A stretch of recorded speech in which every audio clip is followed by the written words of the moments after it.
সুপ্রিয় দর্শক শ্রোতা ও ভাই বন্ধুরা, এবার খেজুর নিয়ে ফেসবুকে অনেক রকম ট্রল দেখছেন। এবার আমরা ফেসবুকে খেজুরের একটা লিস্ট পেয়েছি।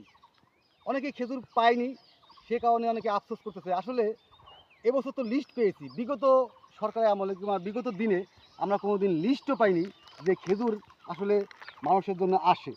তবে ছোটোবেলায় দেখেছি যে ফরিদপুর অঞ্চলে দুম্বার মাংস আসতো, কোরবানির পরে পৌরসভা কিংবা ইউনিয়ন পরিষদের দুম্বার মাংস আসতো।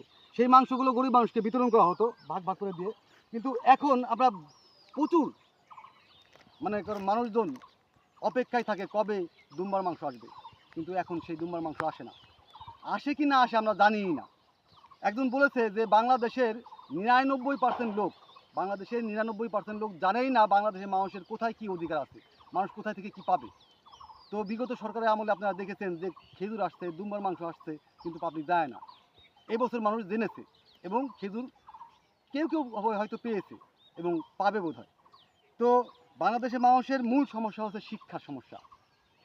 বাংলাদেশের মানুষ যদি সুশিক্ষায় শিক্ষিত হতো তাহলে অবশ্যই তারা জানতো যে কোথায় আমার নাগরিক অধিকার আছে, কোথায় আমার ফ্রি চিকিৎসা আছে, কোথায় আমার কার্ড আছে, কোথায় আমার ভাতা আছে, কোথায় আমার পেনশন আছে, কোথায় আমার ফ্রি ওষুধ আছে, কোথায় আমার খেজুর আছে, কোথায় আমার মাংস আছে, এগুলো জানতো।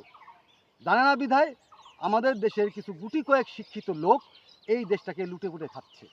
তো আমাদের উচিত সবাইকেই নিয়ে আমাদের এই বাংলাদেশের কোথায় কি রাইটস আছে, হিউম্যান রাইটস আছে, সকলকে জানানো।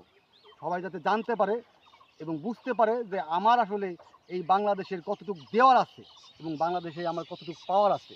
আমাদের সবার শুধু দেওয়ার না, পাওয়ারও আছে। আবার শুধু পাওয়ার না, দেওয়ারও আছে। আপনি আপনার দেশকে কতটুকু দিলেন, আপনার দেশকে কতটুকু গুছিয়ে রাখলেন, কতটুকু পরিষ্কার পরিচ্ছন্ন রাখলেন, এটাও একটা ভাবার বিষয়। তো খেজুর নিয়ে শুরু করেছিলাম, আসলে খেজুরটা একটা উপমা। খেজুর নিয়ে ট্রল হচ্ছে, ফেসবুকে অনেক লেখালেখি হচ্ছে।